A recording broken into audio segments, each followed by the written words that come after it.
Alright, so we're outside here dealing with the light failure sensor stuff on the JZX81. My taillights I've installed, but they have not worked, and I remembered, hey, these things have a sensor, don't they?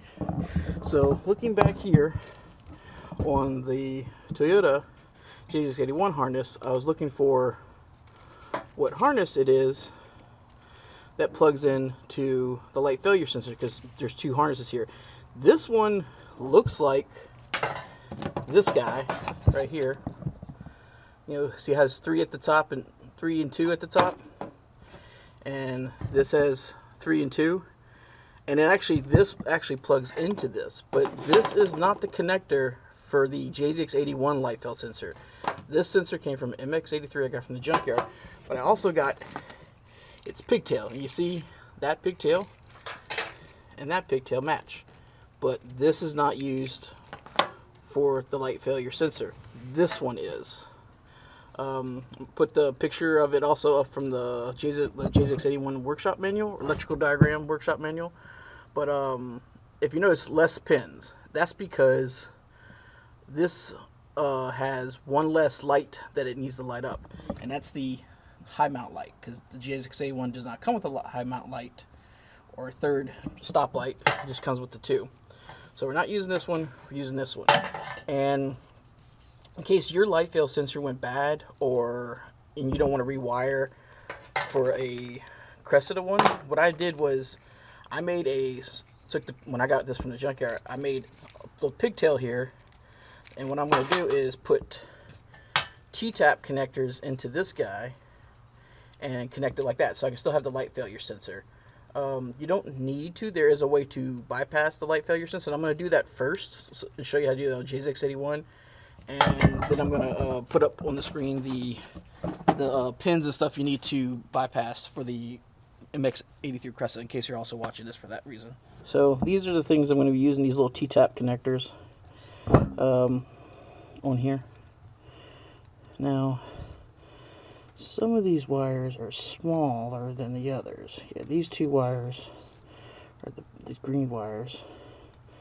Green with white and the solid green that look like they're a little bigger, maybe? I don't know. Anyway, these T-tap connectors are really easy to use.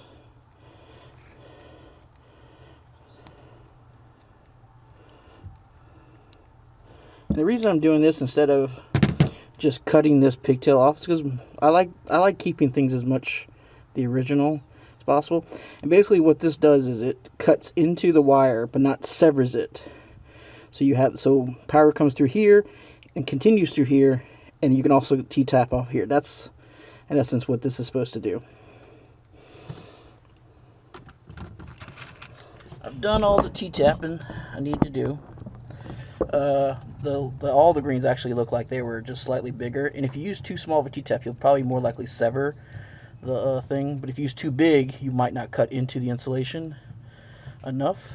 So it's kind of a double-edged sword type of thing.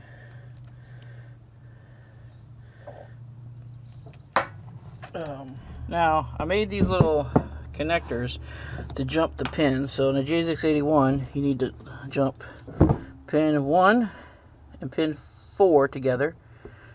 So that is green with red wire. Yep, this guy right here, green with red wire, and green with white wire. Yep. So these 2. I would normally do a continuity test on all this first, but I don't have access to a multimeter right now.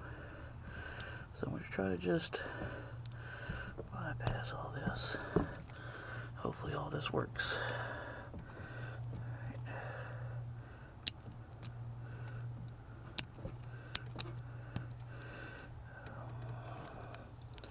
Alright.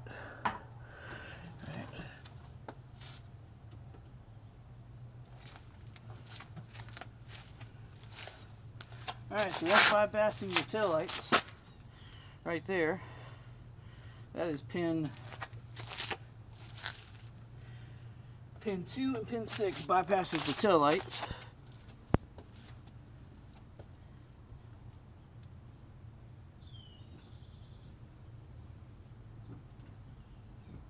Alright, and that was the stoplight.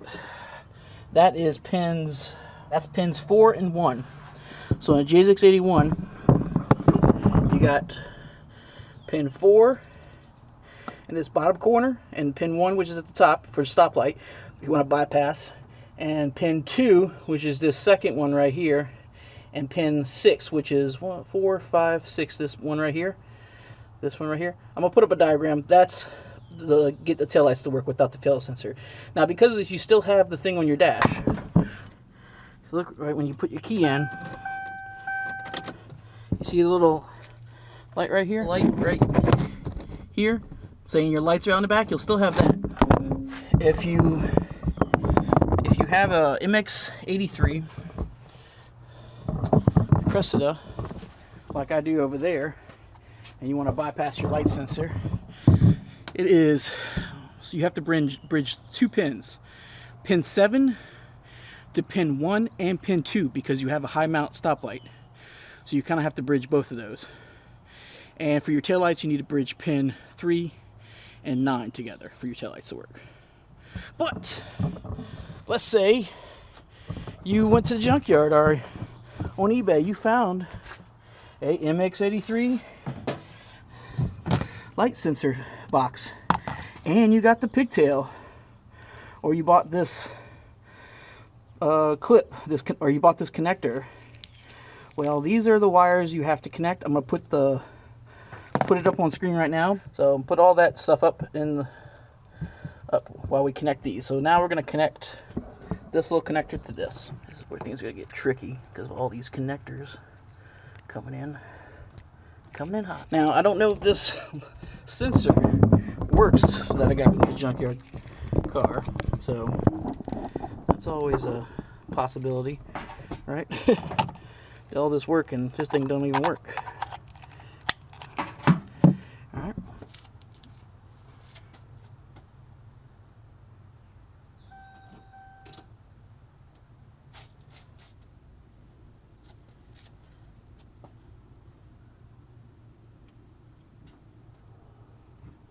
Alright, so yeah, I got one of my I got a brake light out right there. I gotta fix. And even said it on the dash too. It had the off light. I was like, I bet it is. It was hard to tell earlier with the taillights on through the lens of the camera trying to look, because I have no way of referencing it when I'm up there. But yeah, that's how you wire in one of those. My turn signals don't work. I have a feeling one of the things removed for this car was the flasher, because when I turn it, I don't even hear a clicking sound. So that's another thing I gotta go down the rabbit hole. But yeah, this is hopefully this was helpful for anybody who wants to bypass their JZX81 or MX83 light sensor, or if they have a JZX81 and they want to put one in and they can get one from a Cressida. So hopefully this helped you. This was informative. If you like the video, hit like and subscribe. I am sweating balls out here. It is like 90 something degrees out here, even though it's fairly almost dark. Anyway, till then, see y'all later. Look at that stupid LED light just sitting there. Ugly. Oogly.